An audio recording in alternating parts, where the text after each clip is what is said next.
Hello, my lovely Sagittarians, and a very warm welcome to your annual forecast 2023-2024.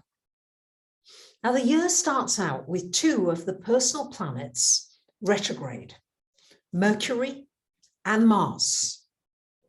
And you're a fire sign, and you like things to move forwards quickly. And chances are, with this retrograde energy, they may not move forward as quickly as you'd like them to, at least on the external level.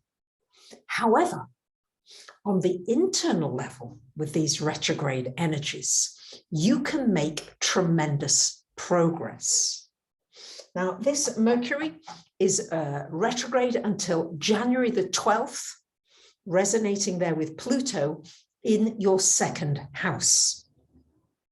So it's a good time for really thinking deeply about your finances, money, how you spend it, how you save it, how you see money, your needs, your wants, simplifying your life. How can you make things simpler, easier, maybe not have quite so much stuff so that you can fly?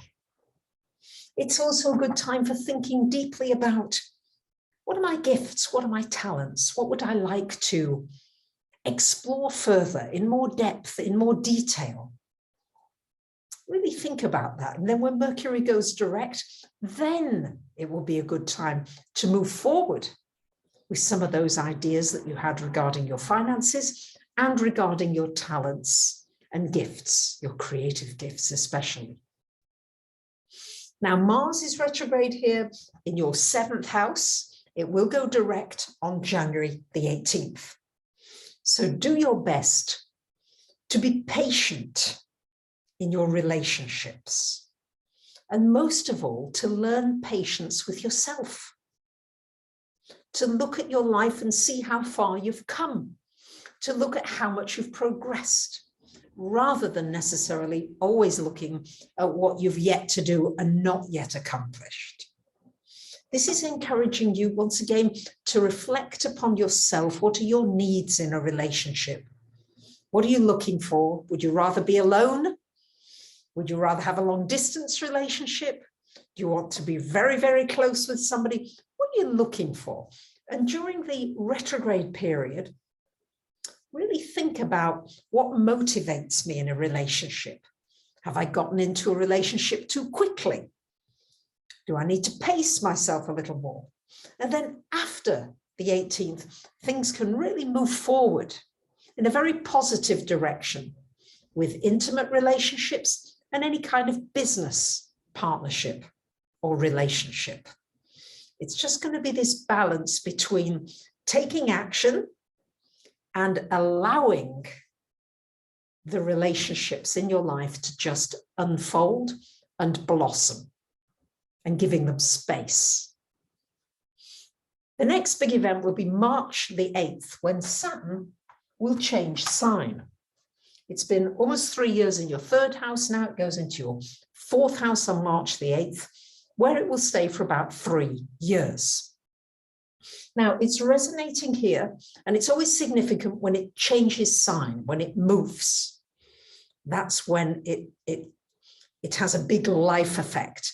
Once it's already in that house, then you begin to adapt and get used to those frequencies. But the initial, it's like, you know, when you put a new piece of furniture or a new painting in a room, you really notice it, don't you, at first?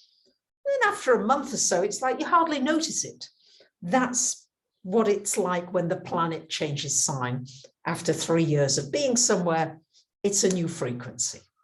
Now, it's in this fourth house. It's resonating with the frequency of Neptune. And these planets actually go quite well together. You might not think so, but they do, depending how you look at it. And you always like a big perspective, Sagittarius. So Neptune is the dream, the big dream, the vision, something that is limitless and boundless. Saturn creates the limits and the boundaries to make something real, tangible, touchable. So it's an opportunity for your dreams to become real. if you're willing to put the work in, because Saturn usually involves effort. But you like that when you know that when you've put some effort in, you've achieved something and you feel good about yourself, usually. So here, you may be looking at home base. Some of you may be thinking of moving, relocating, changing your home circumstance. You may be looking at family.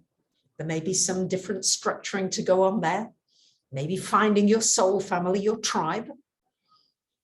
Maybe reaching out to more people and not being limited by just your tribe and the people you resonate with. It's an opportunity to create a solid base. And it's not necessarily external, it can be within you, that you really begin to feel centered and tuned in to the earth. This is very much the earth. The bottom of the chart is the earth energy. So tuning into that earth energy, getting strength and energy from it, being rooted in yourself, and then being able to spread your wings and your branches. Powerful stuff. Now, on March the 23rd, another big event is that Pluto peeps his nose into your third house. It's going to be there just until the middle of June. And then we'll go back into the second and then come into the third in January of 2024, where it will stay for 20 years. So it's giving you a taster. So Pluto in the third is a wonderful time for deep, deep study. An opportunity to work with the mind, the mental energy at the deepest of levels. Maybe you want to be free of all that mental chatter. Maybe you want to deepen your meditation practice. Maybe you want to deepen your learning and understanding of the world and your place in it, because you're an adventurer, aren't you, lovely Sag? So this is an opportunity to deepen your communications with people, to be able to transform yourself and others through new thoughts, new ideas, taking your power and using your mind in a constructive and wonderful way. It's powerful energy. April the 20th, we've got a solar eclipse happening here in your fifth house. It's very romantic, can bring a new business, a new entrepreneurial pursuit or endeavor. It's wonderful for creative energy. It brings out the joy in you, and you are the sign that in fact represents joy and happiness and optimism and the cup more than half full. And this just accentuates that energy and encourages you to bring it out and to share it with others. On May the 5th, we've got a lunar eclipse happening up here in your 10th house. This is shining a light and saying, hey, Sagittarius, come on out a little, come out to play. What is it that you've got to share with the world? Are you hiding a little? Are you holding yourself back? Are you waiting until you're perfect? Are you waiting until you feel qualified? This lunar eclipse is saying, share anyway.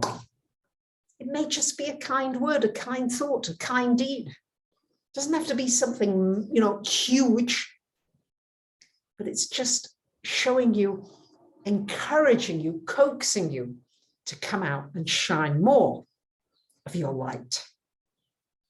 Now on May the 17th, we've got Jupiter going into your sixth house, changes sign once a year, so it'll be in this sixth house for a year from May 17th onwards, and it's resonating there with Uranus. Now these two also are pretty happy together. And this may be an expansion of your career. You may be changing work, you may be relocating for work. Your work may reach a wider global audience. You may be expanding your frequency, your health, your ability to maintain high levels of consciousness and awareness. It can be an upgrade for your physical body and an upgrade for you mentally. You may have many new ideas and new inspirations that can really help others and be very gratifying for you to share. On June the 12th, Pluto does go back into the second house, again encouraging you to go deeper and share more of your gifts and to really dig deep, keep going. Yes, I mean, I've been doing astrology for 40 odd years and it's still interesting and there's still more to learn, much more to learn. The more I know, the less I know. So really, you're a real searcher, seeker. Keep seeking, go deeper into you and find and share more of the gold that's inside of you. Then on October the 14th, we've got a new moon solar eclipse in your 11th house. And this is new beginnings in the social circle, new friends, new community, new teamwork, new collaborations, new dreams, new possibilities. It's a big injection of new energies and new people and new frequencies coming in for you. On October the 28th, we've got a lunar eclipse happening here in this 6th house, accentuating the focus on really elevating your frequency, your energy, your health. You may be studying health, you may become a health practitioner, you may work more with energies, frequencies. This may be something that comes out really strongly for you. You may also be working with animals and with nature, depending what you're interested in. All the Mercury retrogrades are in earth signs during this coming year, making it very important that any ideas that you have, you take practical steps to materialize them into reality. So daily baby steps are going to be very valuable if you can set, and just small steps, so that by the end of the day, you feel as though you've achieved and accomplished something on the physical level. That's the way to use those Mercury retrograde energies in a positive way. So there you have it, my lovely Saggies. Happy New Year.